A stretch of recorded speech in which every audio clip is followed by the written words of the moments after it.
Good afternoon. Fellow Kenyans, today marks the 21st day since I last addressed you on the 6th of July of this year. And on that day, in order, as many Kenyans had desired, to be able to reopen our economy, I did reduce some measures that we had taken against COVID-19. But I remind each and every one of you that on that same day, as we answered your call for a reopening of an economy, I did make it abundantly clear that the government's response was also made alongside another call, a call to individual and collective responsibility in our response to this pandemic. This process of de-escalating the measures against the pandemic, needed by all citizens, required for each and every one of us to be more serious in all the health protocols that had been put forward to us by the professionals and health experts concerned. These included, amongst other things, a more serious approach to wearing of masks, sanitizing as often as we can, keeping social distancing, amongst other protocols that we are all familiar with. So, fellow Kenyans, we have had 3 weeks to assess the response. This morning, I chaired, in conjunction with my co-chair, Governor Oparanya, who is the chairman of the Council of Governors, we did chair the 5th Extraordinary Summit of the national and county governments. This is the 3rd consultation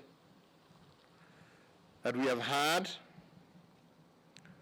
on where we stand as a country against one of the greatest health as well as economic threats that has faced humanity over the last century.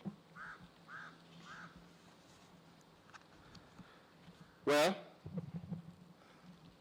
the results are in. The surge in infections has continued for the last 21 days. And in some areas, notably our capital city, this has accelerated sharply.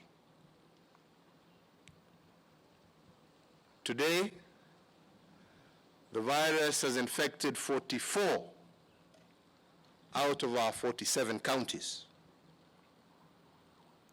Nationally, 17,603 persons have so far tested positive for the virus. And my and our meeting's greatest concern at this moment is the aggressive surge of infections among young Kenyans who are in turn, unfortunately, affecting their elders. Contact tracing of the recent surge of infections indicates that our socializing, without regard to protective behavior, particularly in an environment serving alcohol, is becoming one of the greatest risk factors in our country. As a nation, we are fortunate that the case fatality rate, which currently stands at about 1.6%, is much lower than the global average. And from our discussions this morning, we think that perhaps it is this relatively low rate that is giving Kenyans false comfort, and I repeat that, false comfort, that this pandemic is not a serious health risk to them and indeed to their families.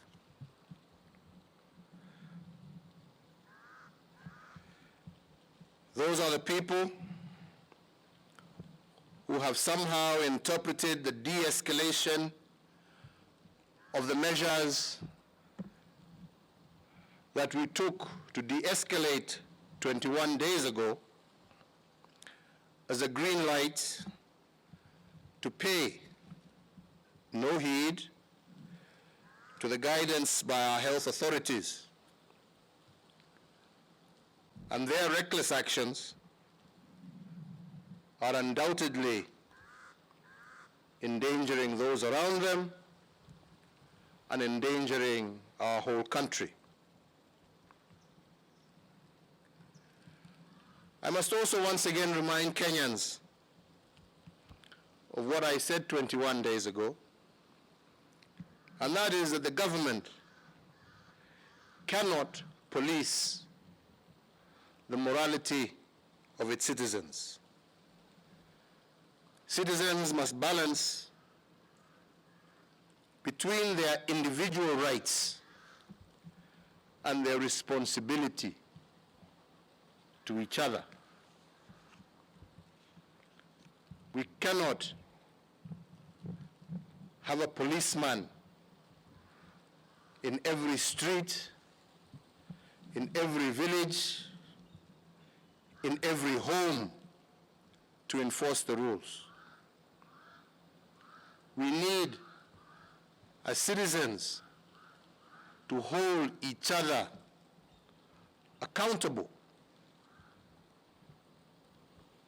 For example, if someone enters your shop,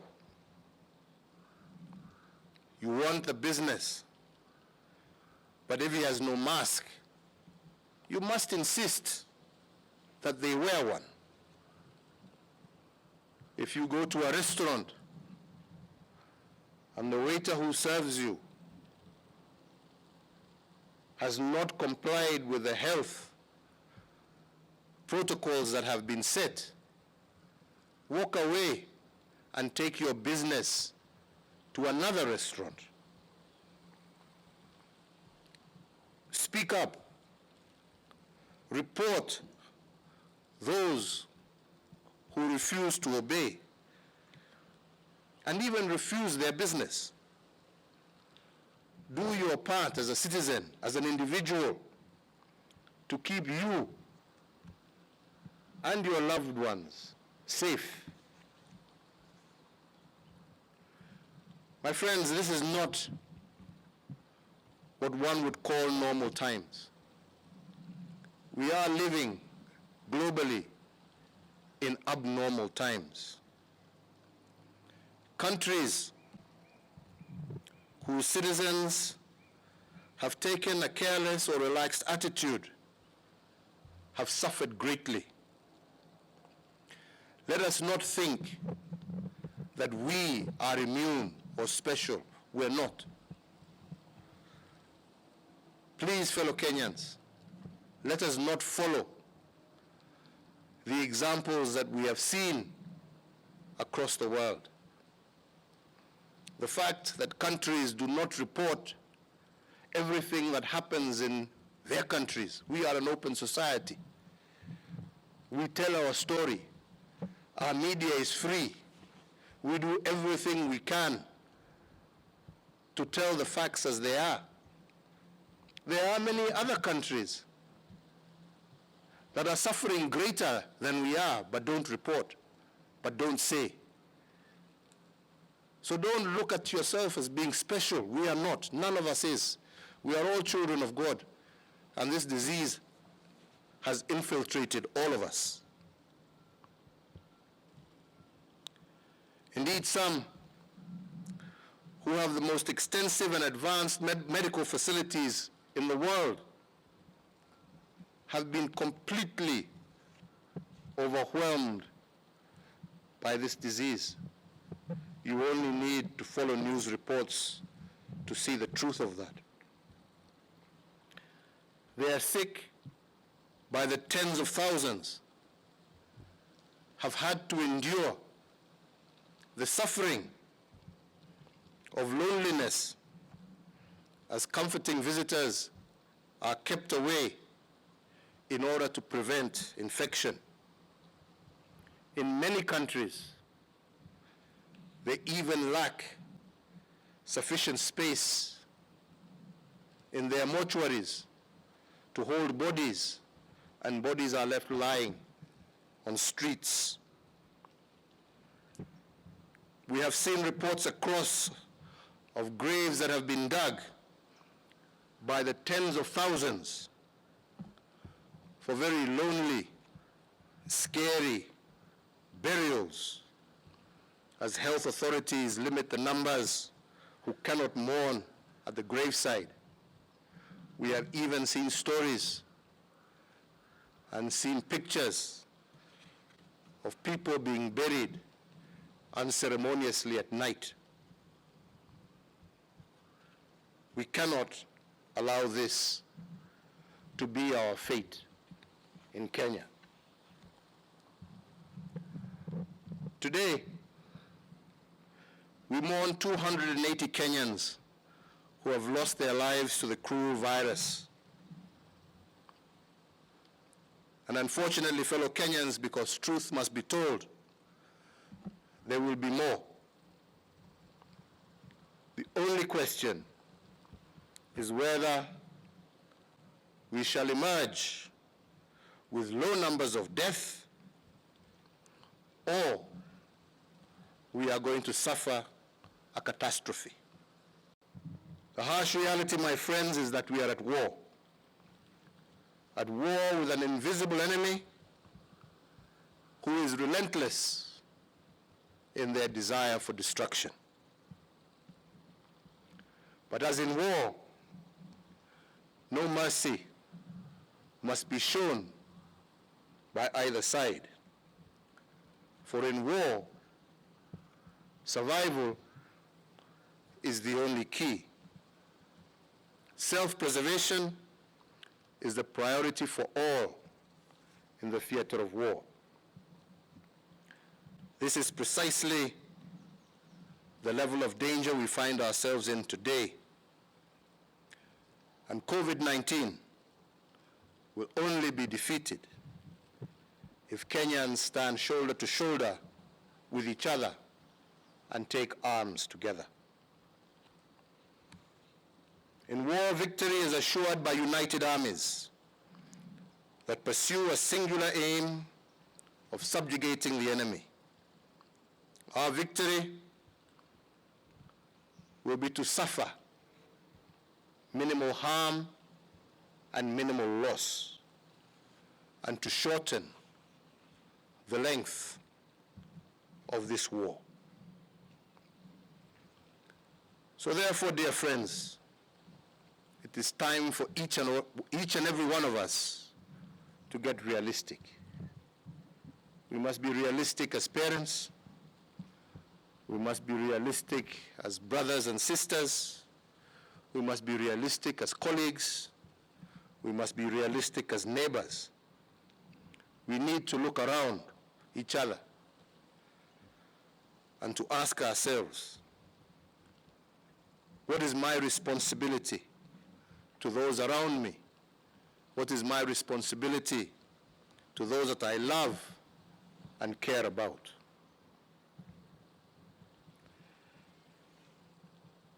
I say this because they are the people that your actions are going to impact going forward. I do believe that none of us want to mourn parents, brothers, sisters, friends, and colleagues who would have survived were it not for our actions. Nor do I believe you would want them to mourn you.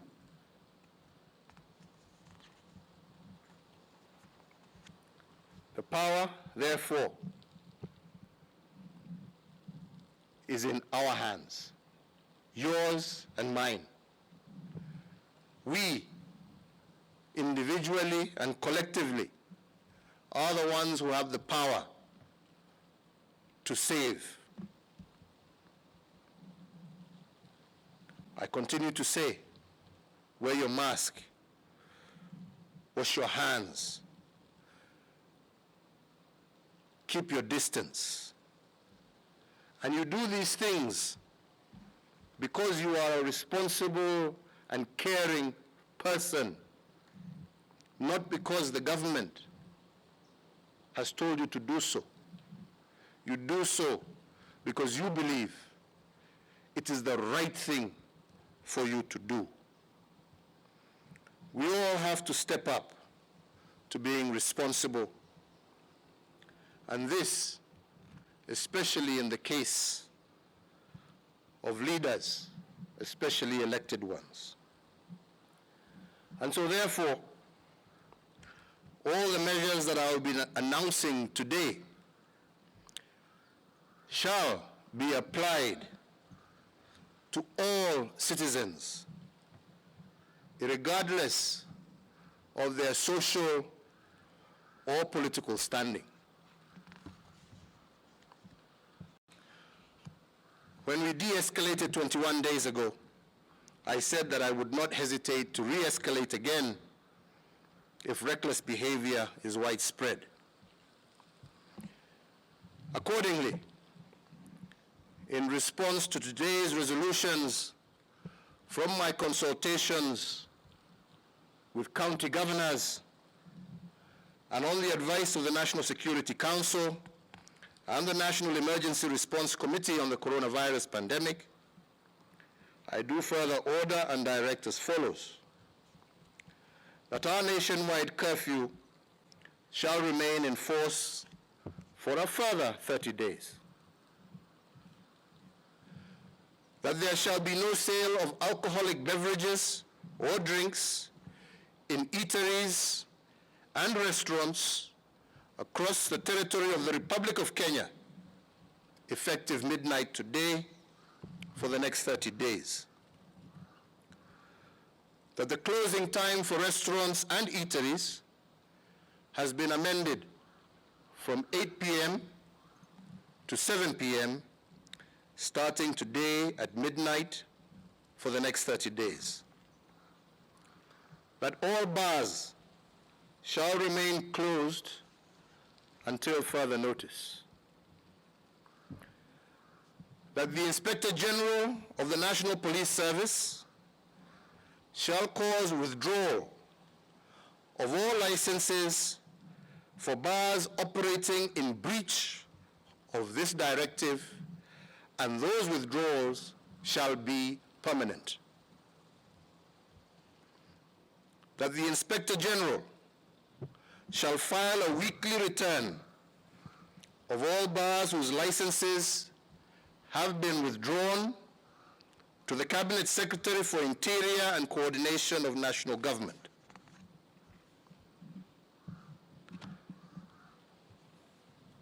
That forthwith, the Inspector General of Police shall ensure that his officers spare no Mheshimiwa, no individual, irregardless of social status or rank, who is either out after curfew without being an essential worker, or who flaunts the health protocols that have been set out. We also understand that our economic health as a country is ultimately tied to keeping our infections and fatalities as low as possible. So for those who argue the economic argument, I tell you that there will be little tourism, scarce investment, and falling trade if our headlines start to match those of countries that have been hardest hit by the pandemic. So if we want to preserve our economic health, we must begin by preserving our physical health, and that is a responsibility for all of us. I want at this juncture to thank, through my co-chair, the chairman of the Council of Governors, all the governors of the Republic of Kenya for the efforts that they are making individually and collectively.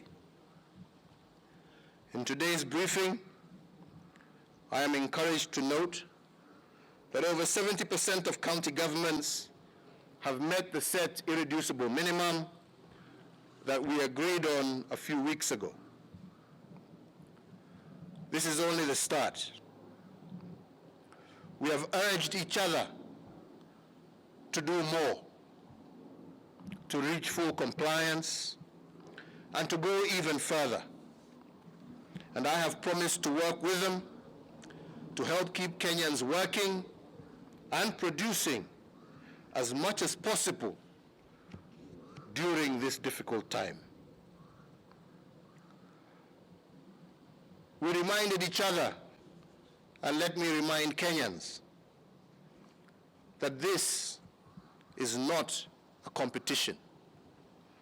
It is not a competition between the national government and county governments. It is not a competition amongst counties as to who is doing better than the other. It is not a competition between political groupings. This, brothers and sisters, is a war that we shall either drown together or we shall hold each other up and see the glory of God as we celebrate our victory against this invisible enemy. We honor the souls of all we have lost to coronavirus, but I want to especially say that we also honor those who have lost life as a result of caring and tending for others. And this is our health workers. And I take note especially of Dr. Doreen Adisa Lugliaki, who lost her life saving lives. And we say, may perpetual light shine upon her and grant her family, and particularly her twins, who have been robbed of the gift of a mother far too early. We also extend today our gratitude to our law enforcement officers for their valiant acts. We thank God for His grace, for His mercy, and we pray for Him to save the souls of those who have lost their lives to this pandemic.